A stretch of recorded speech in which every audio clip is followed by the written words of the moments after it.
Are there small parts of your protocol that people can implement? You talked there about not sitting, you said weighted vest. Yeah.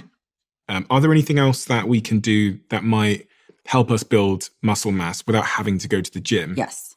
What are the key things you think about there? If you can take a call, walking or rucking, you can load up weight. It is extremely easy to do, and you can do it slowly. Whether you could start with 7 pounds. I have a 5-pound weight vest. I have a 7-pound weight vest, 20. And then from there, you can load up weight. So you can build up over time. People should be doing that. It is effective and easy. Everyone can do that. People are taking calls. You don't have to do a Zoom call. Why not get on the phone, get moving? Human body will like to sit, right? As opposed to be forced to move. But you become, it's almost like a rote activity. If you are someone who is sedentary, it becomes easier to become sedentary and stay sedentary. It requires friction to change.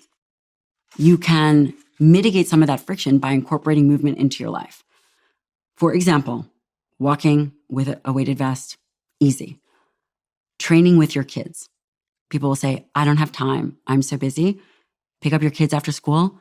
We, instead of go and play video games, we do a push-up challenge or a dance party have you ever heard of Texas Hold'em? The poker game?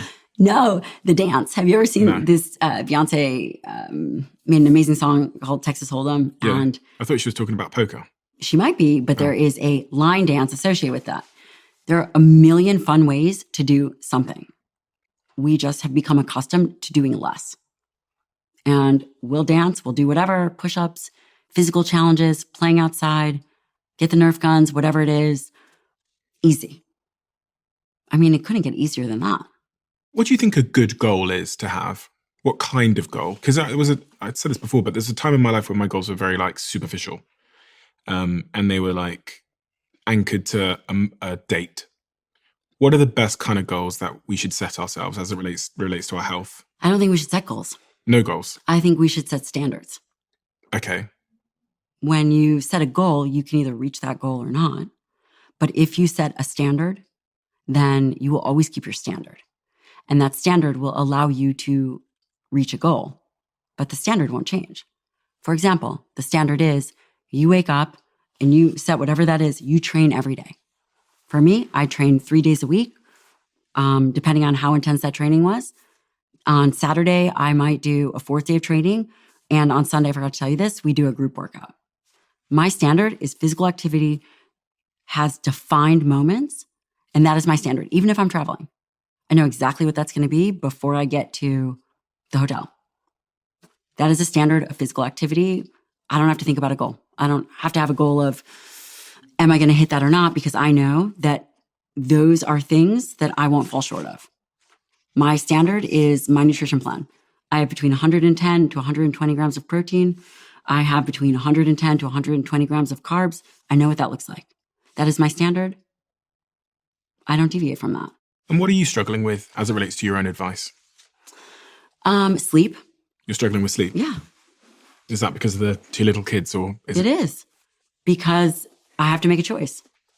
Am I going to spend time uninterrupted and undivided with them, or am I going to do work? And my choice is I spend time with them, and then when they go to sleep, I work another 2 to 3 hours. And I should probably do a better job and know that eventually everything is going to get done, but I set standards. Do you find it difficult? Because people always talk about not being able to have everything at once. This is what a lot of women have said to me. They said there was a time where we were sold this dream that you could have everything. You can. You can? I think so. Do you must see a lot of excuses in people. I do. Because it's hard to face the truth. And what's the truth? What is the truth? The truth is, are you doing this or are you not doing this because of some kind of internal choice? There has to be some truth-telling. And sometimes that truth is uncomfortable. You can get the job done. There might be things that you have to sacrifice, but the thing that you want, the outcome that you want, the standard that you set, it can be done. It can be done. You tell yourself you can't do it. I mean, I have a 3 and a 5-year-old. Do you know what kind of chaos ensues at my house? You should come over, and I guarantee you will hold off having any kind of children for at least 5 years. But nothing is perfect. Everything cannot be curated. Do I still get my training in? Do I still get my nutrition in? Am I anything special? I am not. But my discipline is.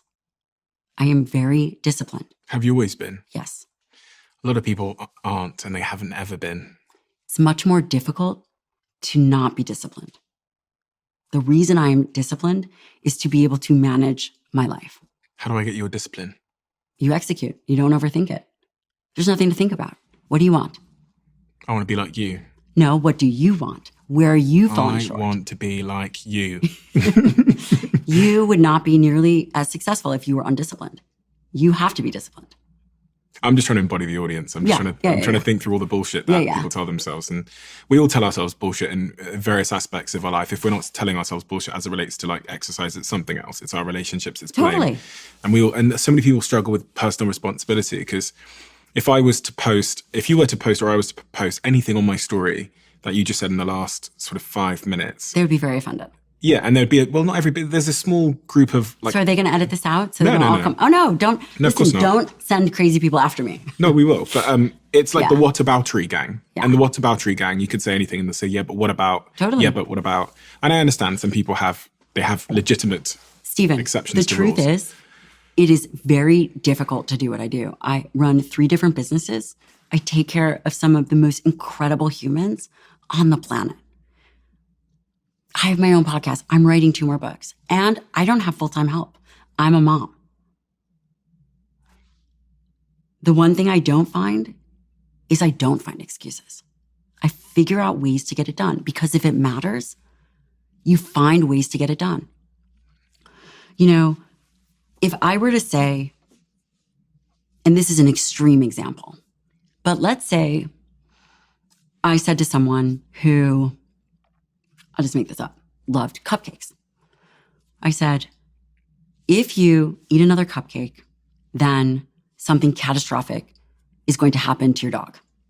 Do you think that they would ever touch another cupcake? No. Not in a second. Just like that. So the consequence is just not meaningful enough. When you find a meaningful consequence and you understand the consequence of your actions in that moment, it becomes easy. And this goes to what we were saying about the discipline and the why part of that equation. You referred to it there as consequence. Like, why does this matter to you is the central part of the equation. And deep in your head somewhere, you're so clear on why this matters.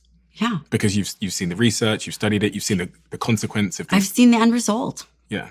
I've seen the end result. At the end of the day, we are all health and age and death. These things, nobody's getting out of them. Like, nobody. So if I follow your protocols for the next 30 years, then I'd be 60 years old, I'd be 61 years old.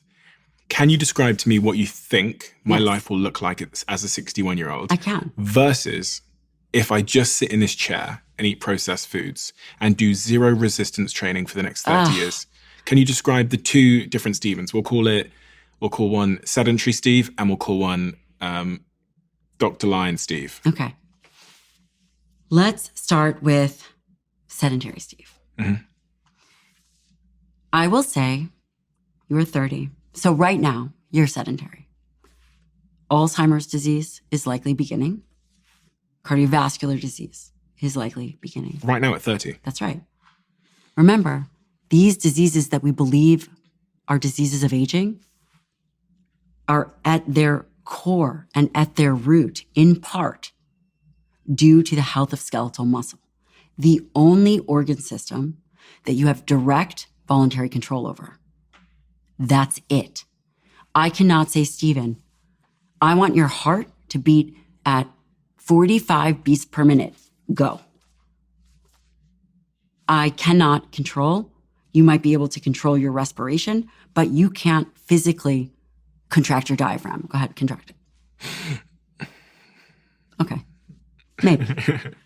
It's a muscle. Skeletal muscle is the only organ system that you have voluntary control over. That's it. Now, if you decide to not hear what I am saying, then if you are someone who has a genetic propensity, maybe you have, I don't know, when you overeat, you get high triglycerides, or you choose not to exercise, we will start to deteriorate your brain because contracting skeletal muscle is an endocrine organ. Not only does exercise increase blood flow to your brain, I just wrote a narrative review with a colleague of mine, Luisa Nicola, amazing. We looked at the influence of resistance training and brain function. I cannot restore your brain, but I'd love to be able to prevent from the connections to become weaker and weaker and weaker. So you decide not to exercise. I can do nothing for your brain. Eventually, you might forget, I don't know, your neighbor's name, your kid's name, your anything, what you did, any meaningful memory. If we don't address your brain now, then the potential outcome is clear, right? 2/3 of Alzheimer's, the majority of dementia is Alzheimer's dementia, which plays a role in metabolic regulation. Type 3 diabetes of the brain. If your skeletal muscle is unhealthy, you are likely having not only skeletal muscle insulin resistance, but brain insulin resistance. No such thing. You cannot be sedentary and be healthy. So that will begin now. The other thing is your cardiovascular activity. Can't help you there. Not getting increase in blood flow. You're not moving your cardiovascular health the way that it should, your lung capacity, your cardiovascular capacity. You're probably going to be extremely winded walking upstairs. It might take so much effort for you to get up. You might not even be able to fully stand up and sit down from your chair multiple times. You might struggle with that. If I said, Stephen, I need you to go to grab something out of the car for me, you would probably say, oh man, hey doc, that's going to take a lot of effort. I'm not sure. I'm not sure I could even grab that, 15-pound grocery bag. You likely have central obesity, probably have sleep apnea, which means you're further deteriorating both your brain and your metabolic health. I would just throw in there, you haven't trained your entire life, your testosterone is probably low, and maybe throughout your lifespan, who knows, maybe you have challenges with fertility because your sperm quality isn't as good as it could have been if you were training and eating well. Are you convinced yet? So there's a link between my fertility for men and women and my muscle mass. There is a link between exercise, training, metabolic health, and definitely fertility. I think we are going to see more and more literature come out on this, muscle mass and fertility. As by the time you're 60, we'll definitely have more. Is there a link between polycystic ovary syndrome and muscle mass? You talk about that, I think, in chapter 2 of the book. Do. There is insulin resistance. When you think about skeletal muscle and insulin resistance, skeletal muscle makes up 40% of your body weight or so, depending. For me, it might be less. For you, it might be more. When skeletal muscle becomes insulin resistant, again, which means insulin is a peptide hormone that is released from the pancreas, you require insulin to move glucose out of the bloodstream into cells. When you exercise, you do not require insulin to move blood glucose out of the bloodstream into skeletal muscle tissue. It can be insulin independent. Polycystic ovarian syndrome is multifactorial. There is a component of polycystic ovarian syndrome that is related to skeletal muscle insulin resistance. Once an individual manages their skeletal muscle mass, again, there's a various number of reasons as to why someone would have it. But in part, addressing skeletal muscle mass and skeletal muscle insulin resistance can help resolve polycystic ovarian syndrome in certain cases. I was reading on the subject of sort of PCOS and fertility. I was reading a study by Earth, which was done at Harvard, that found that men who reported to frequently lift heavy weights and objects at work had a 46% higher sperm concentration and a 44% higher total sperm count compared to those with less physical jobs. So you're telling me if I want to up my sperm count and have a baby health. Yeah, and health. I should and start sperm health. lifting some weights. Yes. I was thinking about the 61-year-old guy that listens to Dr. Lyon's protocols. But also, let's say we didn't talk about what would happen if you listened. Yeah, which is what I'm saying. So the guy that listened, so the 61-year-old Steve Bartlett that listens to your protocols. Holy cow, the guy's a beast. He's now taken over the world. Because... Does he have a six-pack? Of course he does. Really, at 61? Yes. Is it possible? Yes. What's the healthiest, oldest person you've ever seen? My dad. Really? Oh my gosh. He's 74. He could put on a little more muscle. Okay. His testosterone is like 800. He's not any hormone replacement. He has been following what I've been telling him, unfortunate for him because I'm his daughter. He's been listening to this message. I'm just sitting here with you, but we're talking about over 10 years of talking about this, of seeing this with patients and people. He has amazing hemoglobin A1C, fasting blood sugar. Cholesterol is in check. I mean, he is strong. He is capable. He's 74. What is the most important thing that we haven't talked about, Dr. Lyon? I would say that nobody's getting out of this alive. And it's all going to come down to choices. Choices for how we execute. Our present choices will determine our outcomes. And it is not difficult. It's not complex. You have to prioritize skeletal muscle. This is the organ of longevity. With this physical framework comes mental strength. And what's most important about this isn't for us now.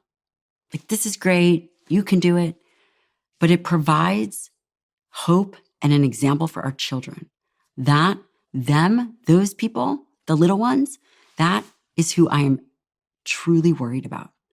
Because we have normalized supersizing everything, including ourselves. We have more electronics than ever before. We are more disconnected from people. People will say the internet has done a great job at connecting. Face-to-face conversations, connection is huge. The most important is our youth and how we raise them and the messages that we give them, because they are our responsibility. And if we cannot advocate for our own health, whatever those limitations are, whether it's personal or worthy, it is our responsibility to do a much better job so that we not tell them, but we show them the way forward. And what's the most important subject in your book that we haven't covered? Forever Strong, a new science-based strategy for aging well. How to reboot your body to burn fat, fight heart disease, reverse diabetes, stay sharp, build muscle, and boost energy. I mean, we talked about dietary protein. We talked about how that potentially can be controversial for some people. We discussed carbohydrates. Carbohydrates are earned through activity. If someone is metabolically unhealthy, they have to understand that potentially starting with 100 grams and titrating up or down, depending on their activity level, is important. How quickly do I lose muscle? If you were in the ICU, you could lose 2% of your muscle mass in a day. Ugh, God, what? If you are in a highly catabolic state on bed rest, you will lose muscle rapidly, depending on your age. Within 7 days, you could lose, if you're young and healthy, 2 pounds of skeletal muscle mass. Because I'm thinking, if I go to the gym today and I did my biceps and I really smashed it, how long before those gains were lost? I would you'll lose strength and then mass. You will lose it rapidly. 7 days of bed rest, you will lose it. But it will return if you've been well trained.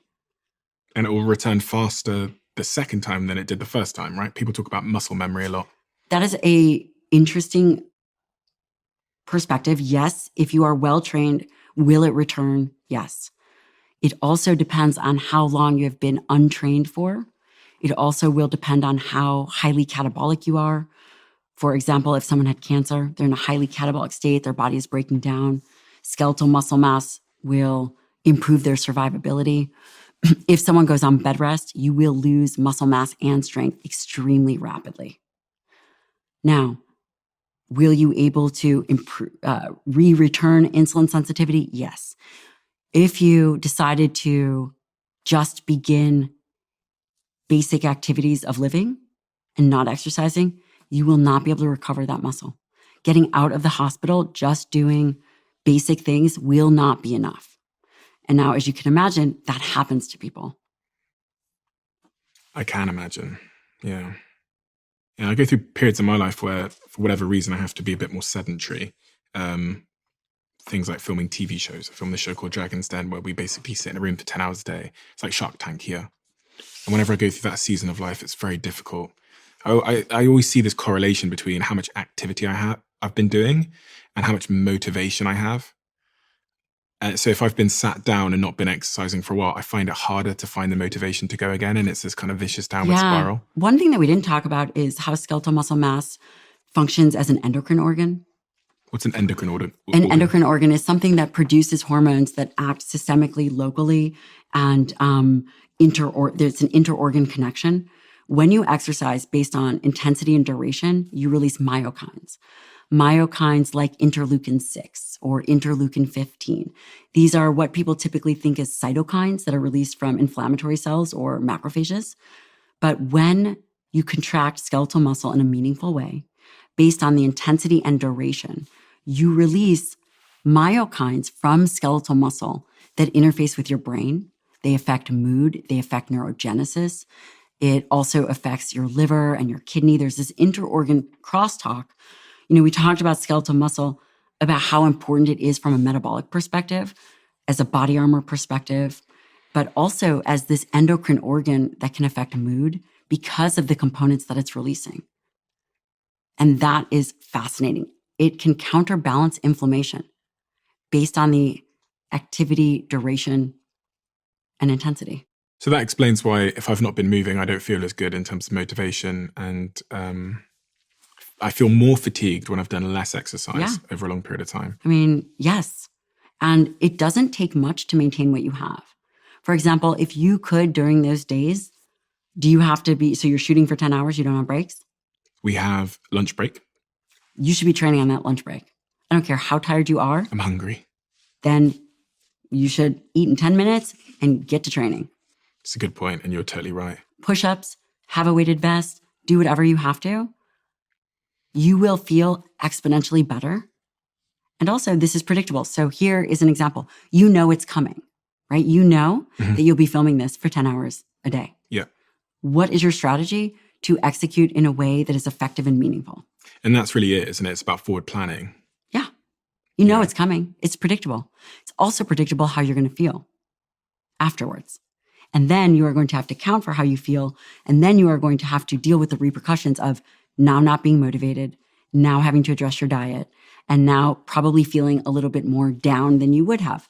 We totally know it's coming. It's one of the big things I've just realized as you're talking is I don't schedule my workouts. So my workouts are kind of this residual beneficiary, i.e. they get whatever time's left over in the day, which might mean last night it was super late. It was almost at midnight. And then today I've got a flight after this. So it's a 10-hour flight. So it's like, but I could quite easily, I have the fortune and privilege of just being able to ask my assistant to change something. So I can say, while you schedule everything else, also schedule an hour for me to train. But I think everyone could probably do that. I wonder how many people schedule their workouts. Is that everybody who is, you show me your habits and I will tell you how successful you will be able to continue to be in the long run. You can probably look at someone's calendar and figure out what they're going to look like in 10 years' time. I definitely can.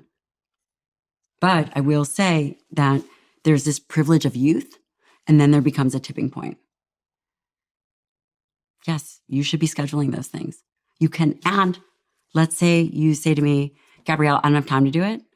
You could schedule 3 days a week. You know that we're filming all day. You know that you're doing these things. That is a non-negotiable because you're setting a standard. You set a standard for everything in here and everything else you do.